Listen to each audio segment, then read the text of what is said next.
Hey guys, it's Ginny Jester from City Mystic and Magnum Opus Tarot, and this is another installment of the City Mystic Paris video diary. I actually had an episode up yesterday, but for some reason it uploaded in very strange format, like it cut off parts in the middle, the beginning, and the end, and it was unusable, but by the time I realized it, I had already deleted it off of my camera, so reshoot, it's a sign from the universe, and it's actually probably a good thing because today has been insane. Today is Thursday, I believe it's the 16th, and I had a big announcement, which I still have. Some of you may have seen it. I think a few people watched the video that I put up yesterday, but so we have a big announcement about City Mystic and changes coming up with City Mystic, but also today I realized that Reader Studio in New York City is actually next week. So I'm leaving in like 5 days to go to New York, but with a lot of crazy stuff, which I'll get into, that's been going on in the background, good and bad. I somehow managed to confuse dates, and so I thought it was a week later. My calendar got messed up, so hooray!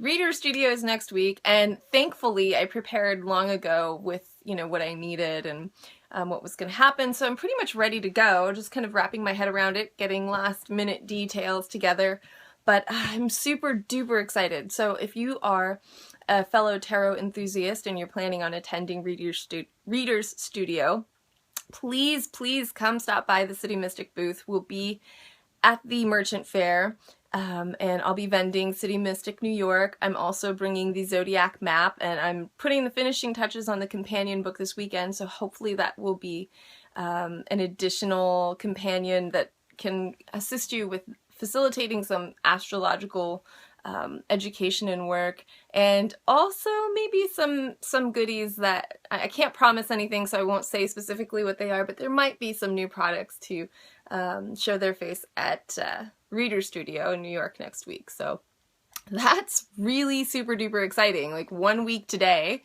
I'm going to be enjoying the tarot and psychology summit that precludes the Reader Studio weekend convention. So, I mean, it's going to be an awesome, like 4 days of nonstop tarot, which is like the perfect download before I go and shoot Paris in literally a month later. So that kind of brings us around to our big announcement, which is that I am going to do New York solo. So many of you have noticed that Chris hasn't been doing the video diary with me at all, and we had intended to and all this, but he got this great job and now he has no time. And so it's really come to a head with City Mystic and other things in our lives. You know, we were just kind of reworking this whole life path change that he's on right now. Neither of us were expecting him to be getting this huge full-time graphic design position. It's an awesome position. It's pay that he deserves as a graphic designer, and it really draws on his very unique skill set, which is awesome. There aren't many graphic designers that can do all the things that Chris can do.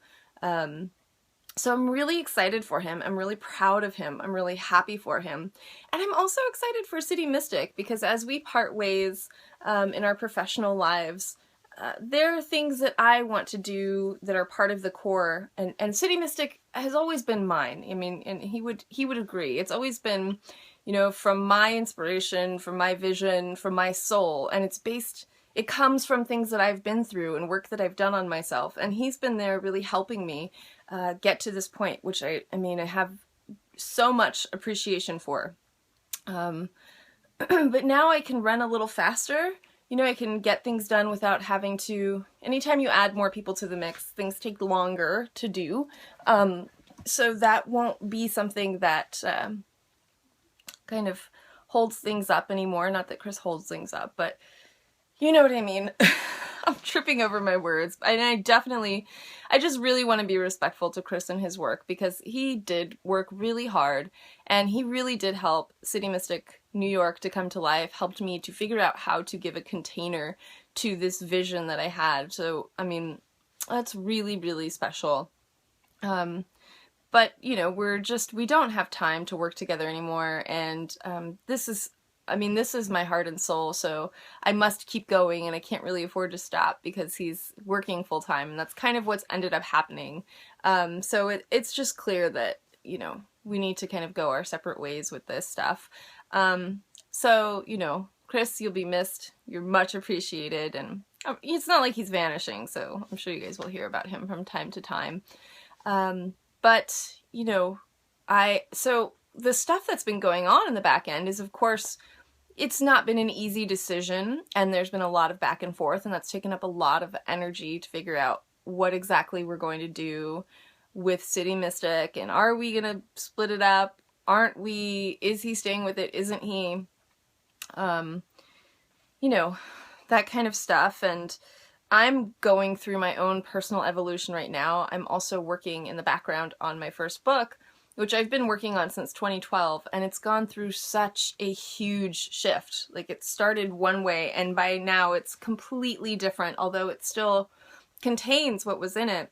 And actually last night, after I was kind of getting my head around what's changed and really what the core of the book is now, I ran into these two women. I went to this, my favorite restaurant is like literally across the street from my house. So oh, it's Izzy Cat. She came to say hi. I love it. She loves being in the videos, little kitten. Anyway, so I went across the street. I sat down at the bar, had my headphones on, was, you know, writing, and then these two women sitting next to me started asking me what I was doing. So I told them I'm writing a book and working on it, and they said, "What's your book about?" And it was really cool because for the first time I could answer that question without some long, heady answer. Just the word authenticity came out of my mouth, and that's exactly it. It's about your authentic soul.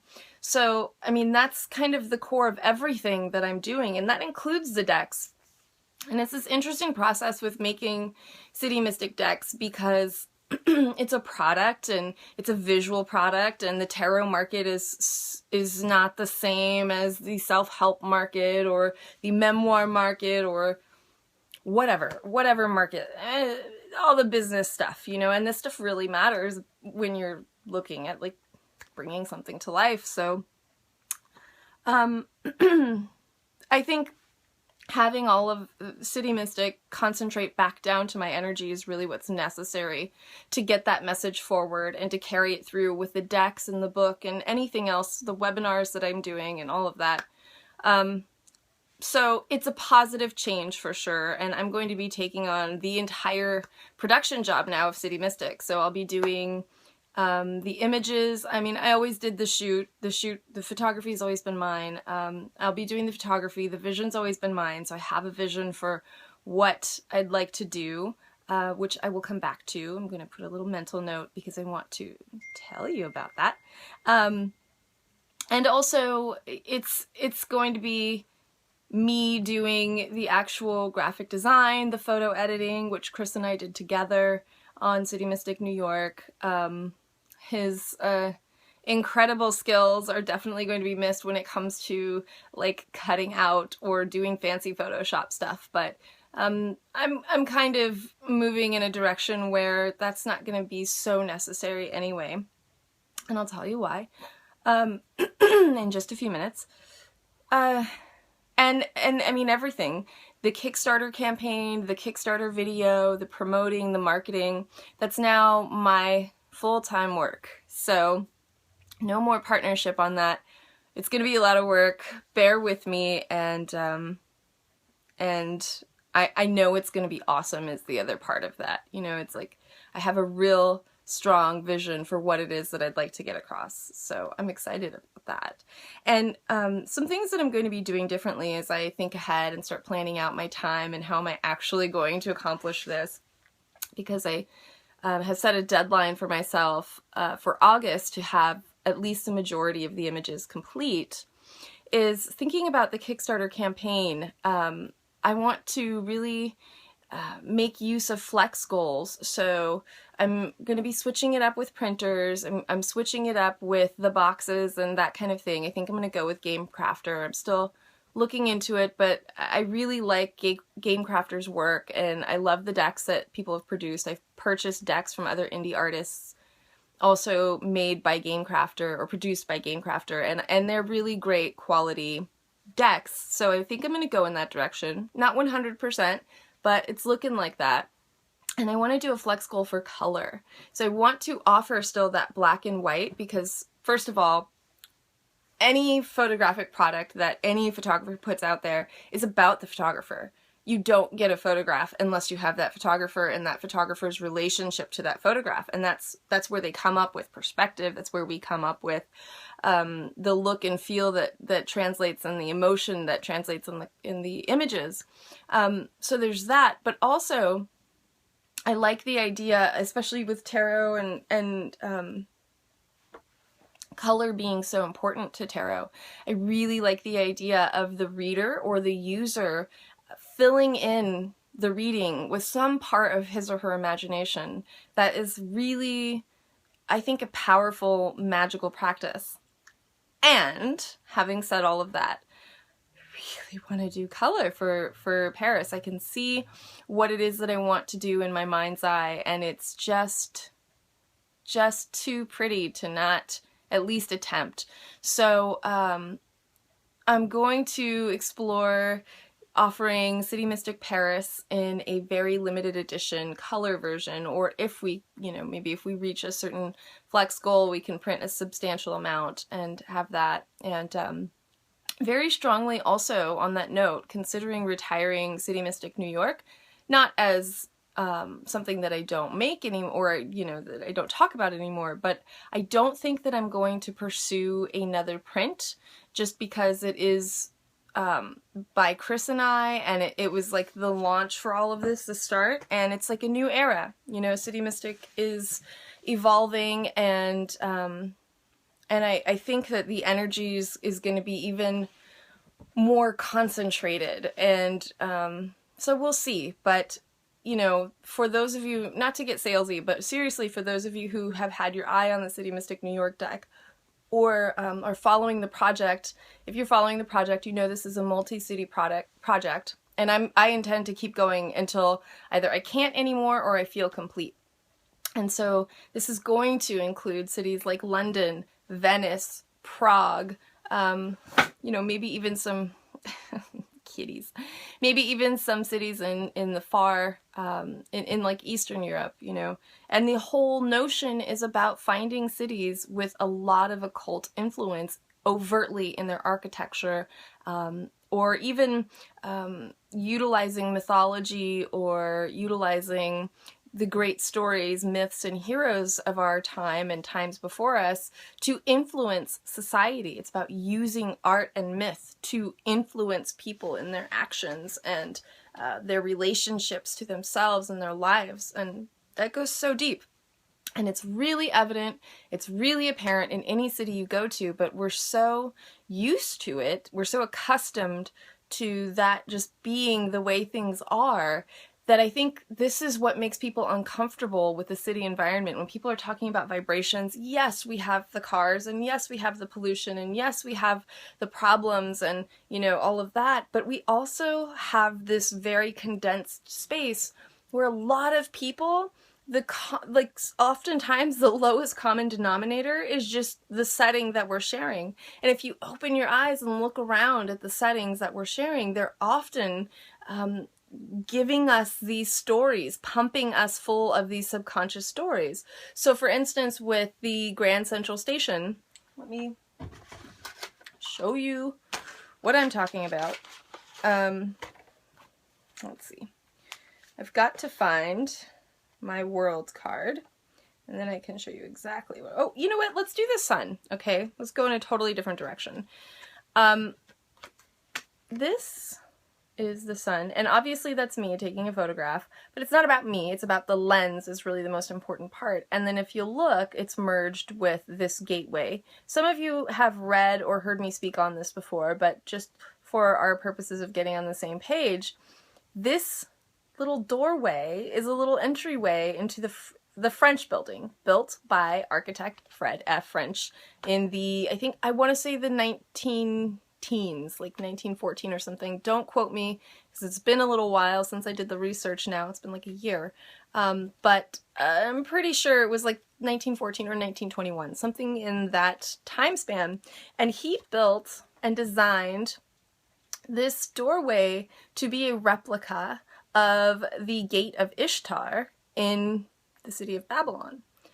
And so that is incredible if you think about the historical context, if you think about the fact that it would have never have been okay for most of the public to accept that, like, this huge architectural staple, especially at that time in Manhattan, was being dedicated to this pagan goddess, you know, or even to anything having to do with Babylon.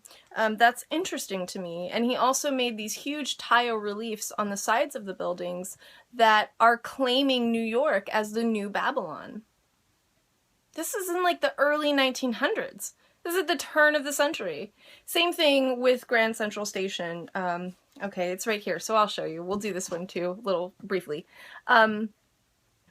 If you look here on Grand Central, this little relief is like Mercury and Minerva and the eagle, all this heavy-duty symbolism that basically is claiming New York as the central hub for exchanging information, exchanging money, exchanging ideas, and having people travel a lot of short trips. He is claiming this space with occult symbolism, with trusted, very old school mythology and storytelling, and sort of crafting this energetic vibration of melting pot. And what do we know New York as now but the melting pot? So these things have huge amounts of influence on us, on our lives, on the stories we tell ourselves, on what we think is possible for us. You know, it's our authenticity is very much influenced by our setting. And I guess for me, being someone who is really sensitive to energy and really sensitive to my settings, like my entire mood and mindset can shift dramatically just based on what I see around me, what's around me, and what am I feeling from what I see around me. I think that for me, it's been a journey of figuring out what is that about, and how is that influenced, and how do I work with that? And that's hugely where City Mystic comes from, because I love cities. I feel good when I travel into other cultures. I feel good when I see new places. I feel good when I see these very interesting zones of energy that are completely synthetic and completely man-made, but they become organic and they take on lives of their own and they become wild and they have their own nature, and that can't really be contained or controlled. It can be maintained and it can be shifted, but not without major consequences, both culturally and geographically and environmentally. They're just these living, breathing things, and these are our modern cities, and that's special in my mind. I'm interested in that. I'm curious about that. So also on the other end of this project, and the inspiration that I'm really getting in touch with now is like when I'm working with people with tarot, and when I'm working with you guys doing readings, or even working with guides and connecting to that, I have found that it's not easy, but it is fairly simple to be able to trace a lineage back to what we learned about ourselves from our parents and our immediate environment, our adults in our lives and the main influences. It is not so easy to identify ways in which we've been limited by culture. I think that a lot of people, myself included, we kind of hit a plateau with inner growth and self-discovery once we get to the family part. And it's actually really important, if we're going to live lives that we feel genuinely aligned with, if we feel like we're living our purpose, if we feel like we're doing what we came here to do, to have more room than the greater scope of the social landscape or the cultural landscape will give us. So if we have all these cultural stories about they constantly being reinforced when we see Mercury and you know, for instance, New York as the melting pot of the world, or if we start looking up to people who live in New York or who do things in New York, and we start telling ourselves, well, if you really want to make something big of your life, you have to be in New York or LA or San Francisco or things like this. These are things that we say to ourselves on the daily. These are actual rebuttals that I hear from people in readings or just in conversation about what they think is possible for themselves because of where they live, you know, and that has to do with the cultural stories that we tell ourselves. So I feel like I'm rambling on and on and on, but there is a point to what I'm saying, which is the core of City Mystic is about exposing and revealing the influences around us that we might not consider as being so important. We might not consider the architecture of a city as being like the most fundamentally important thing to photograph for a tarot deck. And that's exactly why I wanted to do it, because I want to show its significance, substantial significance in our personal narratives and what we decide is possible on our own individual hero's journey. So I think I'll leave it at that, and I'll say more next time. I'm going to be taking photographs at Reader's Studio. I'm volunteering a little bit of photography. I'm also going to help set up and break down, and I'm just going to be in it. So I'll make sure and put something together to share with you guys for the next City Mystic Paris video diary. I'm still waiting on film. Apparently my film got left behind in the last couple of shipments. They found it, so I should hopefully, you hear that crack in my voice? I'm not sure. I'm not 100% sure. Hopefully I'll have some actual film shots from the San Francisco test shoot to show you guys soon. And before you know it, Paris is going to be here. It's literally like a month away. So yeah, it's go time. I'm feeling it, but I'm also like really on fire. I feel really aligned with what I'm doing, and so also this ties in back to what we started with Chris. You know, it's sad that we're parting ways, but it's also like I feel like it's just divinely orchestrated. The universe is trying to make room for this Paris deck to come through with a certain core and a certain energy body, and I'm very, very excited about that. So I will leave you with that for now. Thanks for always being here and listening and watching and following the story. Before you know it, we're going to be in the middle of a Kickstarter campaign. Before you know it, it's going to be time to pick up your Paris deck and make sure that you contribute so that you can have a deck for friends for Christmas. And it's just moving really, really quickly. So I hope things are moving nicely and quickly in your world, and if you have had your butt kicked by the Libra lunar eclipse that we just had, or the North Node in Libra, and all this astrology stuff that's really bringing up partnerships and challenges, I just also want to encourage you to take the leap, and if it's scary, you must do it. If it's scary, you must go for it. Because good stuff's on the other end. I can feel it.